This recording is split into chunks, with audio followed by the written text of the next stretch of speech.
This is Tuesday Lobsang Rampa, the author of The Third Eye and of Doctor from Lhasa, speaking to you. Although I am a Tibetan lama, certain people in England and one man in Germany have tried to discredit me.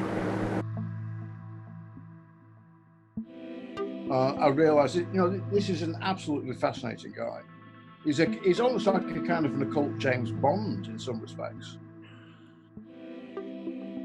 I believe he took it absolutely literally, and so did those closest to him. This is who he was. Hello and welcome to episode 29 of the Spiritbox podcast. This week we welcome Phil Hine back into the fold. With open arms, we welcome back Phil to talk to us about Lobsang Rampa. Now, Lobsang Rampa is the subject of one of the essays in Phil's recent book, Hine's Varieties, the links for which you can find in the show notes. Those you don't know, Phil is a British occultist, author, historian and lecturer.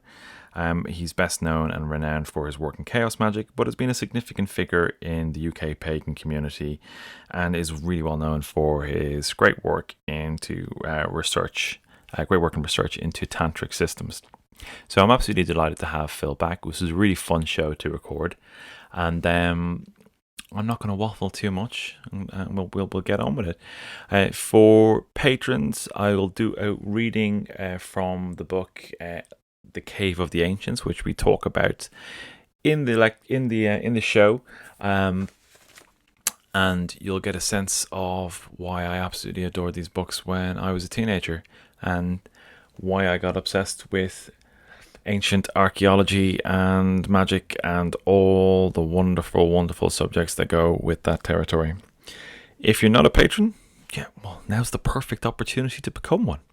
We'll leave the link below in the show notes. It's the cost of a cup of coffee and you get loads of cool stuff. Okay, let's get on with the show and into the wonderfully complex, absurd and fantastic world of Tuesday Lobsang Rampa.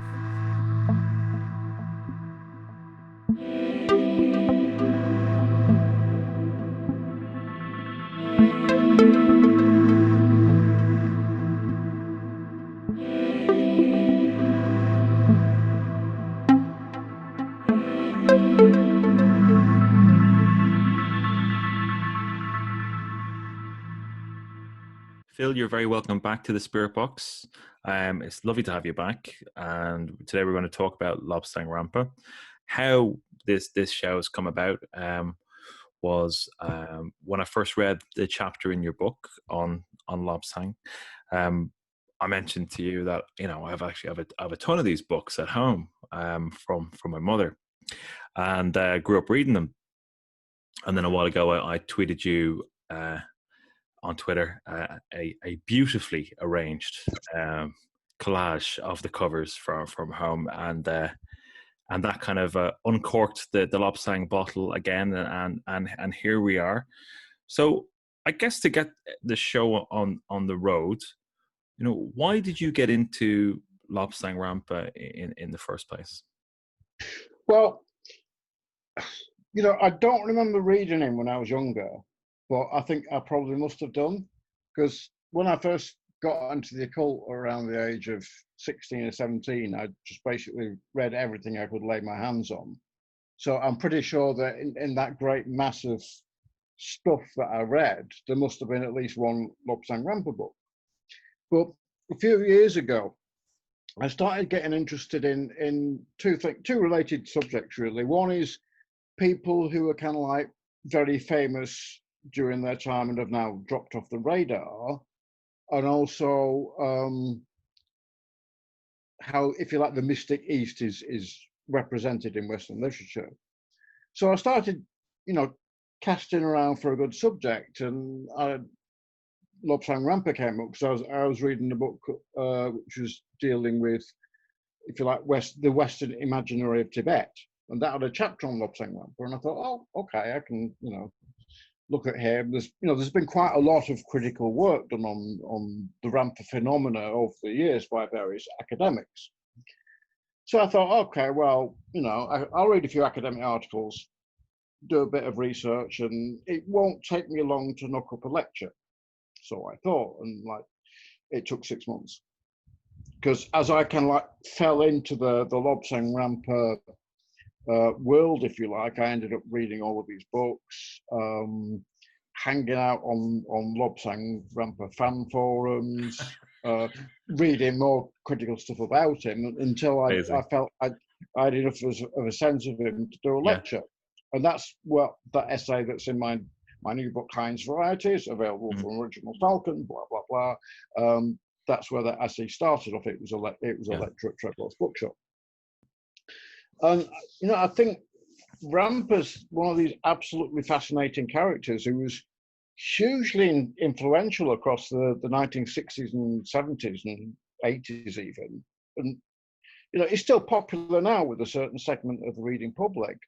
But I think for a lot of, you know, well, my impression is a lot of serious occultists wouldn't admit to that there's anything in it. You know, he's kind of like, I guess, a kind of guilty pleasure, if you like. Oh yeah, I read it when I was a neophyte, but I don't take it all seriously. You know, and we know he was a fake. You know, something that I find absolutely fascinating about the Rampa story was that, you know, he was exposed. You know, he first emerged to the world as this Tibetan lama, exiled from Tibet after the Chinese occupation, writes a book about his life story. You know, that's how he presented to the world. That was his first book, The Third Eye. Then he gets exposed as this guy who's a maker of surgical supplies in Plympton, who's never been out of the UK in his life. And does he slink away and never heard of again? No, he goes on to write another 15 or 16 books, at least, you know. Amazing. All the way throughout the 70s and 80s. And I think that in itself is, you know, absolutely fascinating about him. Mm-hmm. You know, he gets exposed to be fraudulent. He never accepts it. As far as I can see, he always, you know, he believed his own story. Mm-hmm. And a fair number of people who were around him also did.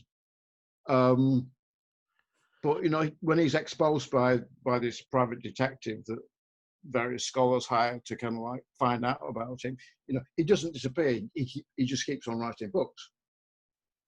And I think that in itself is something, you know, quite interesting about him. Absolutely. And so as I started to you know, get into his world, I realized that, you know, this is an absolutely fascinating guy. He's almost like a kind of an occult James Bond in some respects. Awesome. You know, have you tried reading his books since our last conversation? Yeah, I have actually. I flicked through the ones I have over in England after our conversation, and there was ones in particular that I can't remember the name of it specifically, but it's the one where the one that really kind of resonated with me when I was a kid, which started a lot of my kind of just wanting to explore, was when he and some of his senior lamas traveled into the high mountains of the Himalayas and went to a kind of a Shambhala type under the mountain city. You know, the whole kind of king of the world. Yeah. I mean, I either way, I mean, I absolutely love it anyway. You know, I love that kind of narrative. But yeah, I had to flick through it again. Yeah.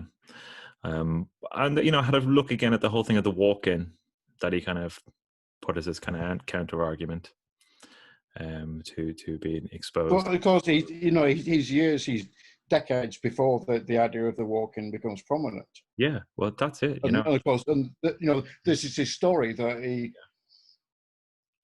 It's kind of hard to tease out because there's various versions of it, but the way he and his followers put it is that his body was literally transmigrated by this soul or spirit of this Tibetan lama. Yeah. And Sheila Roos, who was his secretary, who spent 25 years with him, you know, the way she describes it is that his body literally changed. He was physically transformed. You know, his skin became darker. He looked like an Eastern person, you know, or maybe like how an Eastern person would look to somebody who's never met any Eastern people. Yeah. Yeah, that's interesting. Yeah, that particularly that last bit, how a person would conceive that a person from that region would look. Yeah, because and that's the interesting thing about the way he presents Tibet, because one of the scholars I read, a guy called Donald Lopez, he wrote this book called Prisoners of Shangri-La, and that deals with the kind of like the Western imagination of Tibet and how it's, how that relationship has changed over time. And he said in his essay on Rampa that, he gave a bunch of his first year students the third eye to read. Yeah. Didn't tell them anything about it. Just said, read this, tell me what you think. And they all said, yep, sounds perfectly credible to us.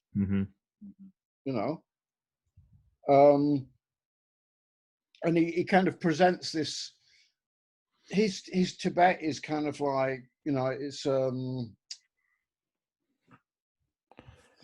almost kind of like a lost world. They don't have wheels. They don't know what planes are. Everything is quiet and spiritual. And it's literally I think it's the fantasy of a world that's untouched by modernity and untouched by the ravels of the ravages of capitalism or materialism. And it's that fantasy that I think Rampa's drawing on in his works. Although he does say that, well, he answers his critics, who are serious Tibetanologists, it's by saying, oh well, they don't know everything. Yeah. And when you think about the time period when all this stuff was coming out as well, it's like you had that, that like popular music and its obsession with India and kind of ashrams and like the influence of Indian music within kind of pop culture and all that kind of stuff. I mean, you're in the kind of, obviously you're in the continent in terms of the territory, but I think when you start getting these accounts that were digestible, and told in a narrative form, where things like the Bhagavad Gita was a little bit more challenging to digest, where people could just pick up a paperback and really kind of be transported to a completely different world that at the same time felt like an account of somewhere that existed. You can see the potency in that and why it was so popular. It's really interesting because on one hand, it's this kind of like, as I say, a lost world presentation of Tibet, where they don't have any of the trappings that you associate with Western civilization. But at the same time, it's not completely fantastical, because he does talk about the Chinese occupation of Tibet and the Young Husband expedition, which I was actually quite impressed by, because the Young Husband expedition, when a British officer led a column of soldiers into Tibet, and they had muskets, and we had Mr. Maxim's water-cooled machine gun. You can guess who came out tops in that one. This isn't something that I was taught in school. I had to learn about it when I started to study British imperialism. Yeah. So he does mention, and in one of his books, he does talk quite eloquently about how the Chinese are repressing the Tibetan people. So it's not completely a fantastical account. It's not like a New Ager who wants to see Tibet as this completely untouched land, And it does come across in his writing that he would like to be the person who represents Tibet at the League of Nations or at the UN or something, And he started to get, I think, bitter about this, because the Tibetan authorities in exile wouldn't recognize him. And he apparently say things like, oh, well, the Dalai Lama is praying daily for my health, but he can't say so openly, because the lower classes of Tibet won't let him, but he's secretly on my side, Yeah. And again, this is a fascinating thing I found, in that so many people who were interested in the political situation in Tibet, or have become Tibetanologists, if you like, Rampa was their starting point. Mm-hmm. He got them interested, Yeah, I can see that, and I imagine there's an entire generation, that had exactly the same kind of, got their foothold in I mean, to a whole exploration of some kind of spiritualism would have started with him. Yeah. And his account of the Chinese invasion, it's not kind of, and that's the thing about his books, when you think about it and compare it to New Age, where it's all kind of like, it's all love and light. It's not all love and light at all. The account of the Chinese invasion is brutal. Yeah. It's interesting that you mentioned about the countercultural thing, because I think he did become almost like an icon of the counterculture. Mm-hmm. And the ironic thing about this is he hated hippies. He hated hippies. I like him even more. Women's livers. He thought that the rot set in during the First World War, when women were allowed to come out of the home and start working. Right. That should never have happened. Mm-hmm. In one of his books, he's got this tale of these this perverted society that he's discovered through the Akashic records, and the women basically becomes a matriarchy, and the women are in charge, and it all goes to shit. And this is Rampa again saying that women should stay in the home and do women's work. He's not a fan of women's livers. So he hates hippies, long-haired layabouts, doesn't approve of drug taking because it can damage the astral body. Mm-hmm. So it's kind of ironic that he's at the same time he's this countercultural figure, because he hates the counterculture. He thinks that people should be more religious. Mm-hmm. So he doesn't get on with his actual fan base. Well, that's interesting, because Sheila Roos, in her book, I think it's called My 25 Years of Living with the Lama, but check that. Apparently there was this cult in, hang on, let me look for it, Montevideo. He got invited out there by this group of people who were kind of like Rampa fans, and wanted him to be their guru. Right. But he kind of rejected that. He wasn't interested in being a guru, and according to her, he certainly didn't want to have a group of adoring fans around him. Mm-hmm. So, and again, that's something I find really interesting about the way he talks about the occult, because he makes it all really down to earth. Okay. There's one point in one of his books where he says, "Oh well, if all the people who claim to have Tibetan or Indian spirit guides were right, then there wouldn't be enough Indians and Tibetans to go around." And I think this is one of the great things about Rampa. He takes the occult and he makes it kind of intriguing, but he's very down to earth with it. Mm-hmm. He's very dismissive of a lot of things. He thinks that yoga has no spiritual properties at all. Right. Meditation is all right if you do it on your own, but you shouldn't do it in groups. Right. Even though he at times he talks directly to the reader about the occult, he never gives book references. He never mentions other authorities. It's basically he's talking out the book to the reader, and it's very much a one-on-one thing. Right. And at some point, he stops trying to defend himself and just says, "Well, if you're advanced enough, you'll know what's true." Which I think is always an argument that will have its, enables you to put some people on one side of the fence. Well, we know, Dara, what's true, don't we? We do. And all those idiots. Yeah, they haven't a clue.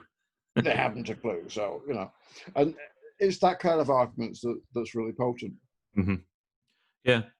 And when you look at that and you kind of like unpack your time going back over his work after kind of initially going, I remember this from years ago. And I guess you kind of got a renewed interest in him, and kind of like the interesting kind of dichotomies that are going on there. What do you think about him now? Like, when we had the whole thing of like, he's a fraud, he's a fake, like, is there a part of you that goes, I just don't know, or he was a fake, but he was a very, very good one. Well, what is it? But where do you Well, to be honest, I'm fairly agnostic on the subject of reincarnation. I'm not a believer. I'm not a disbeliever. I believe he took it absolutely literally, and so did those closest to him. This is who he was. Yeah. Now, whether that was and it seems to be a progressive thing with him, that whether he built this persona consciously or it was the result of falling out of a tree, which I think is how it gets described in one of his books. Cyril Hoskin falls out of a tree, and that enables the spirit of the lama to enter him. Right. Whatever happened, he did believe it absolutely. Right. And he seems to have stayed in that persona once it developed, and just got better and better at I think articulating it. And his books are quite, I don't know, it's easy to poo-poo them. But I think there's certainly some nuggets of interest in them, and if nothing else, I think we have to applaud him, because he was talking about stuff like aliens visiting the earth and creating humanity, long before the whole chariots of the gods took off. I mean, that's really true. I mean, he was going through a lot of real slipstream subjects, like a good 10 years before any of them started to kind of get into alien greys, the whole thing. And as I was saying, that kind of the idea of like advanced technical cities under the world, and the king under the world, the king under the mountain, like all that stuff. Well, I think this is one of the interesting things about him, that he, in his writing, he disdains Western technology, yet all the way through these books, there's this strange kind of like esoteric technology, like the underground cities, and the way he has a hole drilled in the center of his forehead. Yeah. To open up his third eye. That's a very kind of like literalist view of the third eye. And I remember thinking, I must do some. How popular was trepanning when that book was released? Did he have an influence on the whole kind of like let's drill a hole in your movement? That's something I never got around to looking at. And the Akashic record stuff as well, and kind of talking about interrogating them, and if I remember correctly, like in one of his books, he got to a physical location that was an access point to the Akashic records. Now, that could be my own kind of memory fading on me now, but like his descriptions of that idea, that kind of like noosphere, which has come up again and again, again, really ahead of his time, in introducing those concepts. And I think if, a lot of stuff that came later about, lost continents and Atlantis and, angels breeding with humans and alien races, that, you can see a direct thread to all of that kind of like conspiracy stuff that you get nowadays with Rampa's writing, And as I said, I think one of the things that I took from reading him was he's a kind of he's a mystifier and a demystifier at the same time. And I think you could make a good case that he was trying to take esoteric ideas that have been, floating around to various degrees, and making them really accessible to people and not frightening. Yeah. In a very kind of like bluff, down to earth, oh, don't bother with that, it's rubbish kind of way. Making things alluring, but also kind of familiar at the same time. Yeah.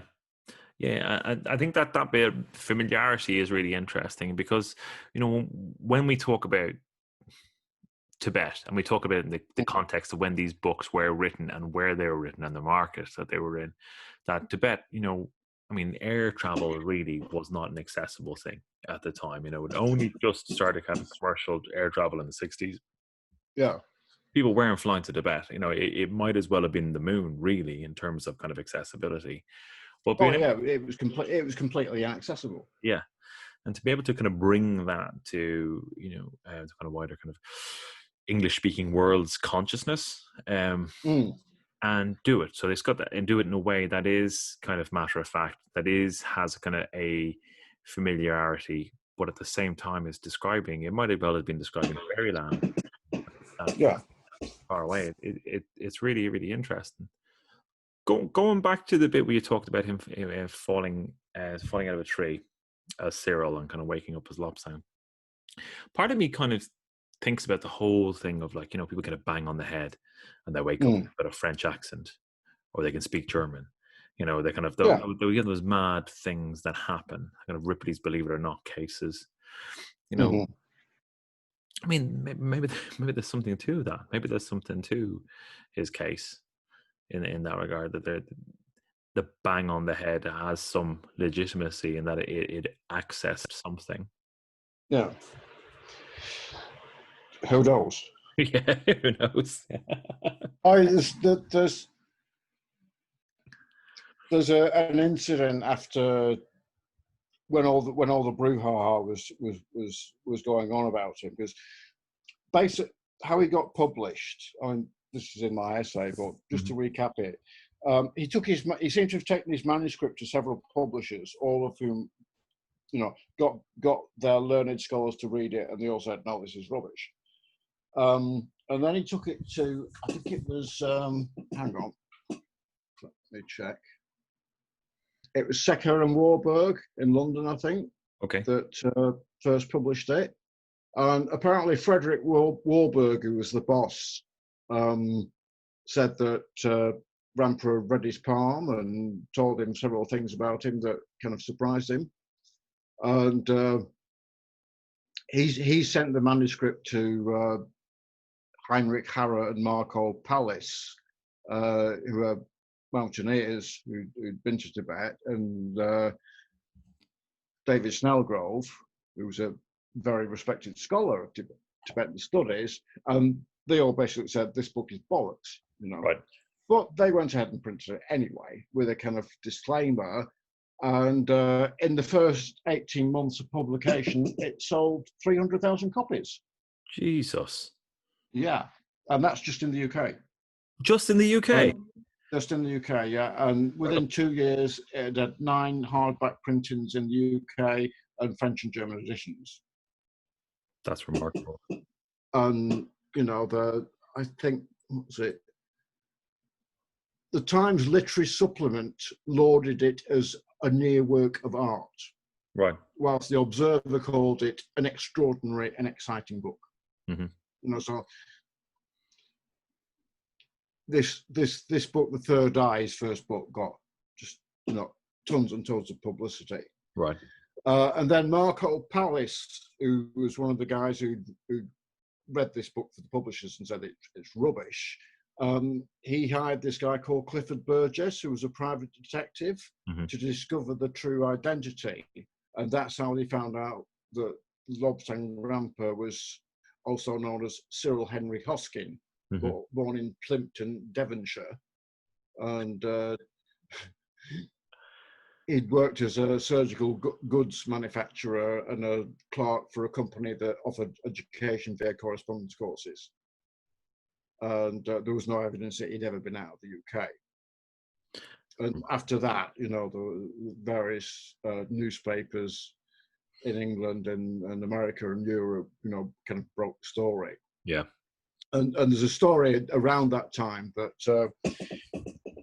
Lobsang Rampa walks into Frederick Warburg's office, and Warburg says to him, "How are you today, Mr. Rampa?" in Tibetan. And Rampa just looks blankly at him.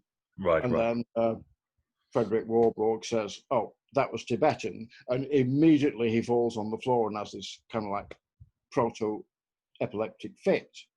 And then when he gets up and kind of dusts himself off again. He explains that, well, he was captured by the Japanese and put into a concentration camp and tortured for his occult secrets. And he had to hypnotize himself to suppress his knowledge of advanced Tibetan magic. And even hearing his own original language now caused him pain. Yeah. Well, which I don't know, sounds a bit dubious to me. It does. I mean, I guess it might well be an apocryphal story, but that kind of sounds like somebody trying to crank up the bullshit. Come up with an explanation of why they don't understand Tibetan. Yeah. I mean, he could have said something, his accent was terrible. Mm. No, your pronunciation was all wrong. I can't understand you. But yeah. But this is, of course, you know, for the rest of his life, he seems to have suffered from the, you know, the disbelief of publishers and the press. Mm-hmm. And again, Sheila Roos in her book on her life with Lobsang Rampa talks continuously about how they were hounded by the press. In fact, I was rereading it today, and there's this story of some kid in Brighton who committed suicide, and he had one of Rampa's books in his possession, and it was trying to make out that the reading whichever this Rampa book it had caused him to commit suicide. What a dreadful thing to do. That's just appalling. Not surprising though. What was I going to say? What was her perception of him? You know, having kind of read through her book, what was her version of events in terms of, did she believe he was legit or? Yeah, she seems to have done. Yeah. Mm. Oh, there's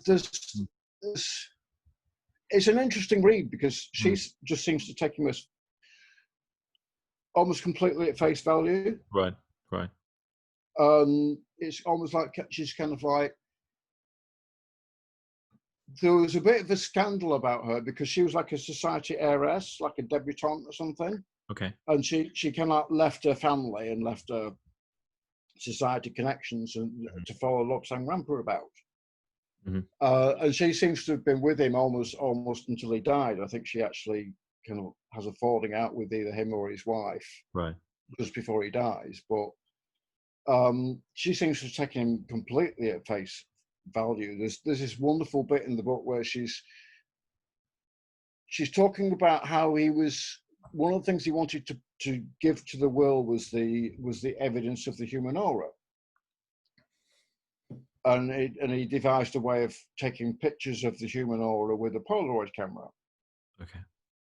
Yeah, just an ordinary kind of like, you know, Kodak Instamatic or something. Mm-hmm.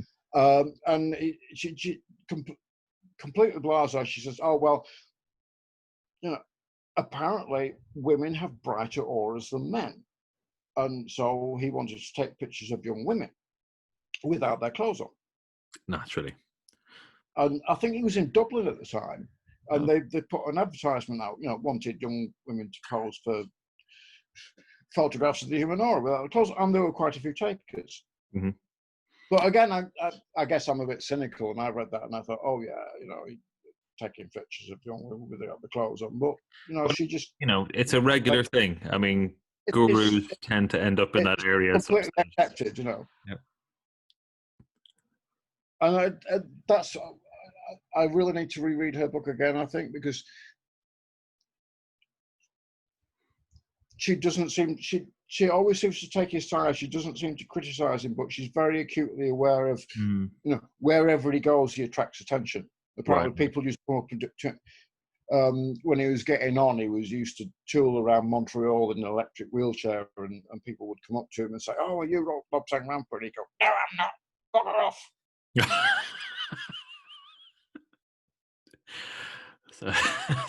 He was, you know, this curious figure who sold millions of copies of his books. Yeah. But it does seem that he's the only way he wanted to communicate with the world was through his books. You know, he didn't want to be a guru. He didn't want to have a kind of like an adoring following around. Mm-hmm. You know, an adoring company around him. He didn't want to be a cult leader, as you might expect somebody with that kind of sales pull would be nowadays.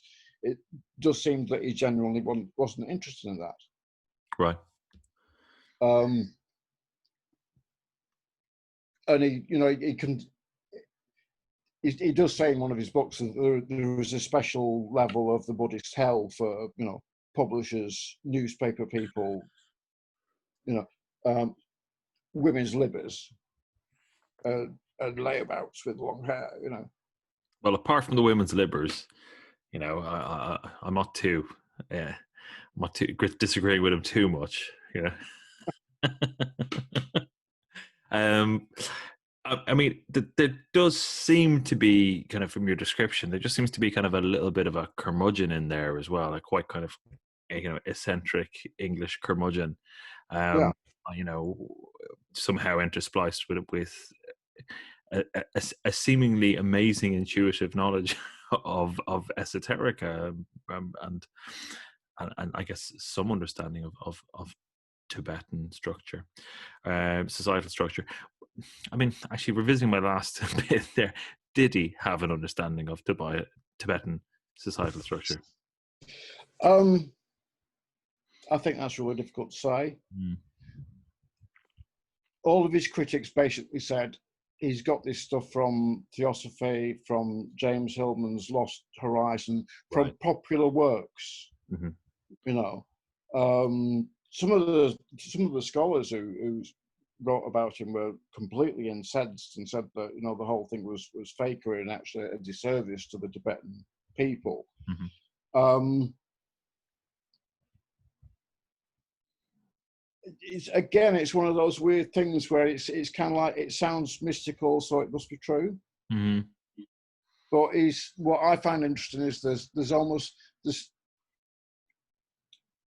I guess if you read a lot of theosophical stuff, you can kind of go, okay, yeah, that sort of makes sense. But I'm not by no means somebody who's well read on if you like, Tibetan religion and religion and society anyway, Right. But when he says that Tibetans don't know what wheels are and they don't know what aeroplanes are, and this is in the 1950s, I kind of think, actually, well, that's not quite true, is a lot saying, Right. And I think his idealized presentation, it's more like what people imagine it would be if they'd maybe read some theosophy or just heard about, maybe watched The Champions or something like that. Do you remember The Champions? I don't know. 60s, 70s TV series about three guys or two guys and a woman who plane crashes in Tibet and they're brought up by mystic monks and they come back and they've got superpowers. No, that's I think that was maybe I'm dreaming it. I'm not sure. I mean, it sounds good. I would have gone for it. Definitely, I'll have to look it up. Get him up my trouser. So he talks about lamas flying, and they make these huge, great kite constructions and they fly them. And you kind of think, okay, well, I mean, I remember when I was in my teens reading books about how Tibetan lamas can, advanced adepts can walk through the snow because their feet are so hot, and they train themselves by putting freezing cold blankets on, and they dry them. They could dry them out with their meditation and their auric heat and what have you. So I think a lot of these ideas that he's drawing on were kind of like circulating in people's minds anyway, and he pieced them together. I think very cleverly wove an entire narrative out of it. Yeah. And as I say, I think he does remind me of James Bond in some ways. So in all of his books, he gets captured by the Russians, gets captured by the Japanese. He flies a plane at one point. He's the fighter pilot. He has all these amazing adventures, and it's kind of a real letdown when he gets to Britain. Because then his books are mostly about trying to get a job or having a problem with the labour exchange, and having transmogrified from the body of this, superpowered Tibetan Lama who's had all these amazing adventures into Cyril Hoskin, the maker of surgical supplies. It's a bit of a letdown, really. And he wrote quite a lot about cats as well. He was quite obsessed. Yes, he did. And in fact, he channeled one of his books from his cat. Was that Pussy Willow? Yeah. Sorry? The book was called Pussy Willow, I think. Was it? I'm not sure. So. I think That might have been a book about his cat. Lady Fifi Greywalker. Right. The name of the cat. Hang on, just let me. And Pussy Willow sounds like a Bond Bond character. Yeah.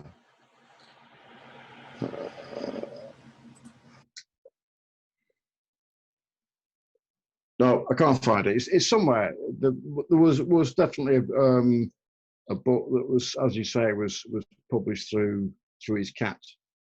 There are talking cats in his book. That's it. Living with the Lama, which was written by Mrs. Fifi Grey Whiskers, one of the cats. And when Gray Barker published My Voyage to Venus, yeah,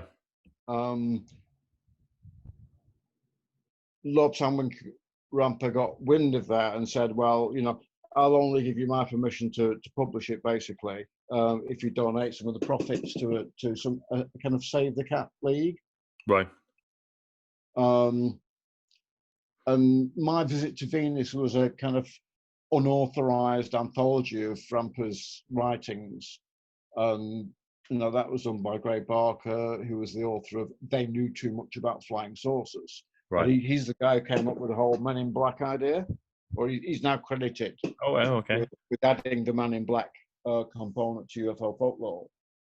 And again, in that book, there's when it was republished, there was a foreword from John Keel. Really? So there's another mess of connections for you. So wow. There is, an early influence on the whole UFO scene. That's incredible. So and in one story, he talks about how he and some of his fellow lamas encountered a race of giant telepathic humanoids in a lost city, and these were frozen in a glacier. Yeah, it's kind of the Thing territory. Yeah, not quite the Thing territory, but those particular stories. I mean, just from a total kind of flight of fantasy that was just deeply enjoyable and exciting and engaging. Like those bits around the kind of the cities, and I remember them really vividly, and I must have read them when I was about 14 or 15, like the cities under the Himalayas and kind of like the hidden knowledge of the ancient, accessed by kind of this kind of like, Superman's lair, this kind of crystal city. And, it's exactly that sort of thing, isn't it? Yeah, and for that to kind of be an account, which I again, as a 15-year-old, not having any idea of the background of this, I was like, well, this is the account of a Tibetan lama. Yeah. It seemed plausible, and I immediately wanted to go to Tibet and see the underground city. And I wonder, how many people out there started some kind of spiritual exploration or journey of some description. How many lives have been altered by what essentially could be a complete, charming and well composed and interesting flight of fantasy. I think it's difficult to say, but I wouldn't be surprised if we polled people. Have you read? What we are. I wouldn't be surprised if it actually was quite a large number of people. Mm. Yeah. It would make an interesting study, certainly, but and I think there are people still out there today who are kind of like, really interested in Rampa's books. I mean, there's at least two very good, very large websites dedicated to keeping his teachings alive. His books still seem to be selling on Amazon and other places around the world, Well, certainly when I was preparing... I'm surprised that there hasn't been more of a kind of almost begs like, Adventures of Lobsang Rampa comic. I mean, it would make an amazing film. It would, yeah. It would make a really, really great film.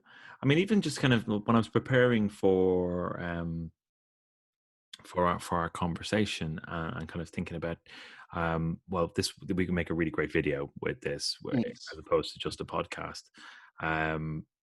I was just kind of just shooting clips of the collection of books here, and looking at the covers, and also kind of, as a book lover, there's just something wonderful about that kind of pulpy, occult, UFO-ish 1970s paperback.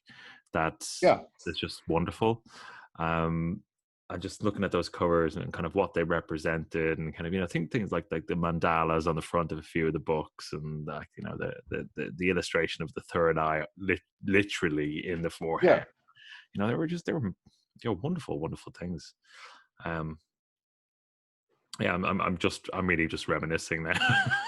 I think it's interesting that you say that, though, because that was at a time when the occult was still kind of hidden to an extent, and what you get exactly around that time is that television getting popular, mass communication, and cheap paperbacks, and I think that the fact that he sold, what did I say, 300,000 copies in 18 months in the UK alone speaks to his popularity. Yeah, absolutely. And selling millions of copies by the time he died. That's I mean, as I say, I spoke to some of my kind of like occult friends, and they were kind of like, "Oh yeah, Lobsang Rampa, why are you interested in him? He was a fake, But they'd all read him. Yeah. Even if they wouldn't exactly say, "Oh well, he was an influence," but read some of his stuff, And like, was he a wealthy man from the sales of these books? Never seemed to be. I mean, he does make, Sheila Roos does make this remark that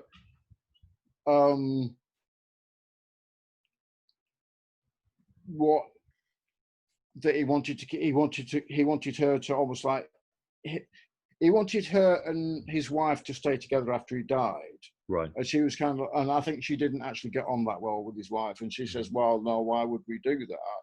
And he says, "Oh, well, that's why I've written the books, to give you some financial support." Right. And he said, "I wanted to make a film, but that isn't going to happen now." Yeah. So it doesn't seem to have been wealthy. He seems to have moved around a lot. Yeah. I mean, she talks about in moving to America and then moving to Canada. But it doesn't seem to have. Basically, I don't know what he did with the money. Right. Yeah. If he did anything with it, I mean, he might have given it all away to the Save the Cat League. Yeah.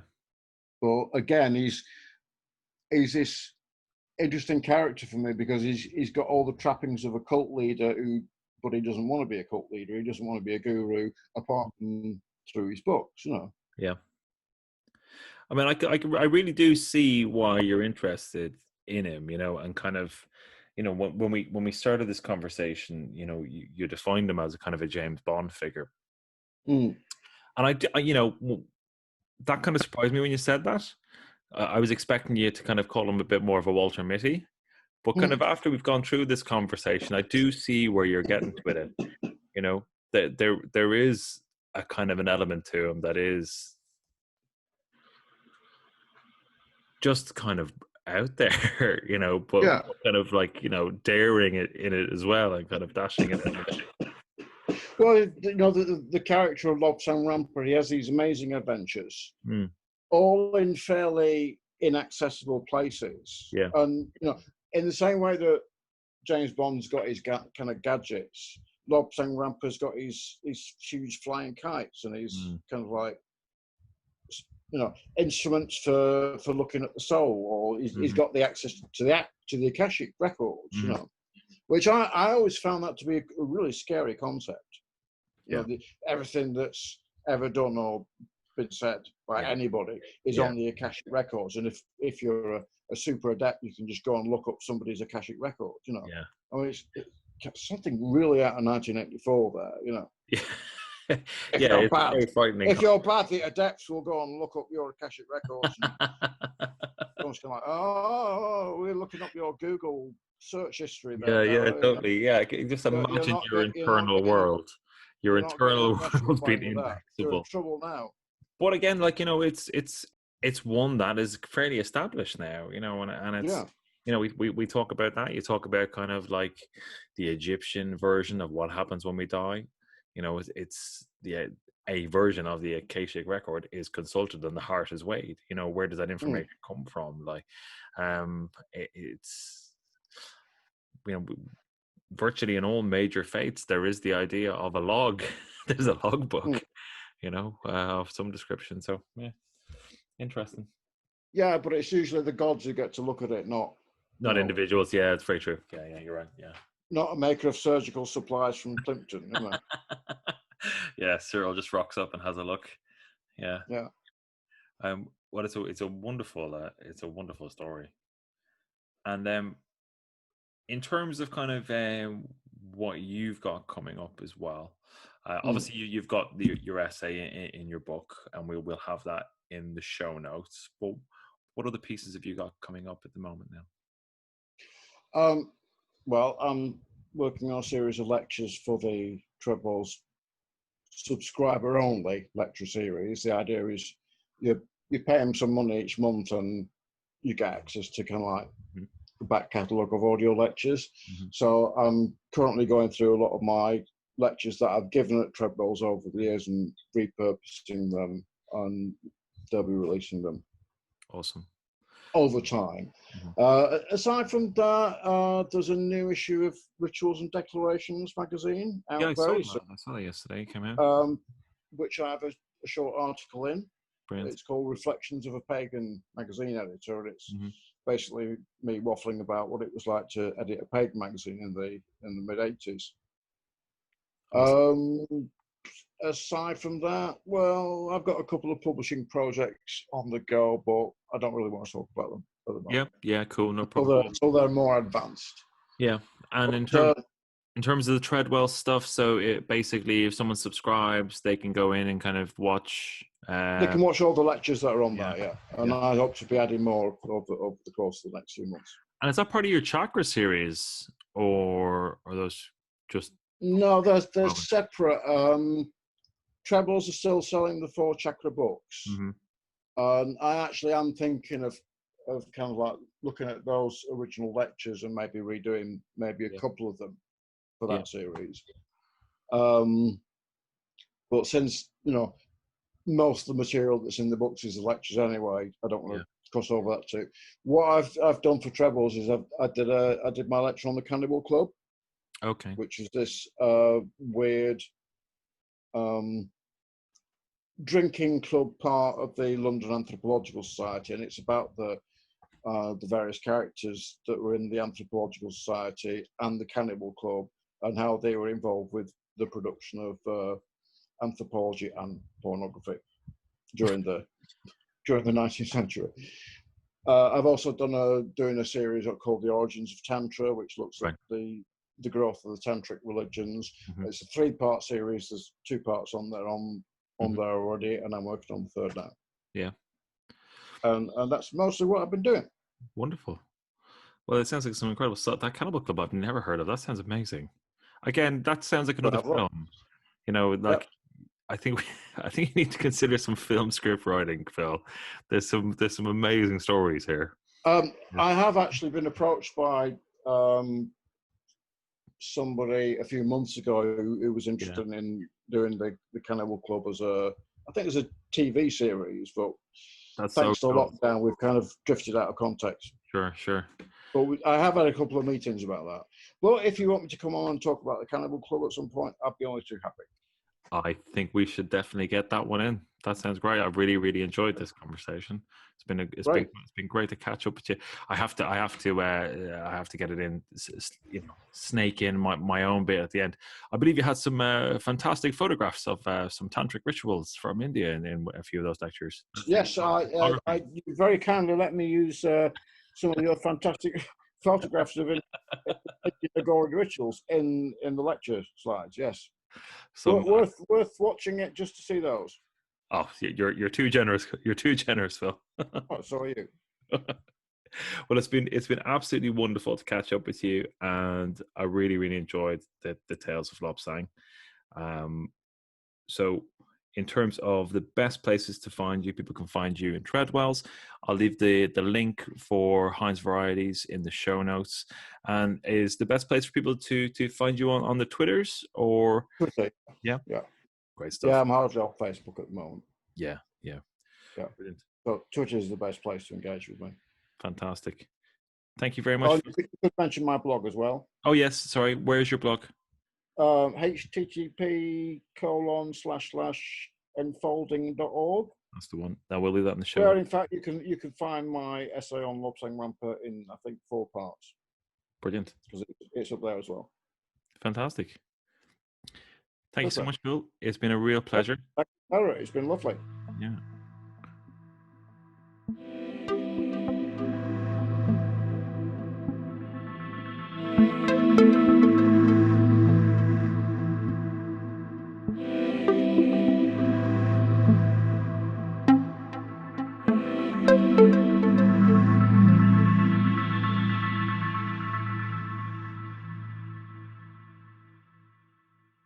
Thank you, Phil. What a fun show. I really enjoyed that. That was really good crack. I'm gonna leave a couple of links in the show notes if you want to hear Lobsang Rampa himself. There's some old audio files you can go and have a listen to. Really enjoyable show. That was really good fun. And go and read some Lobsang, the James Bond of the occult world. Right, that's it from me. We'll leave it there.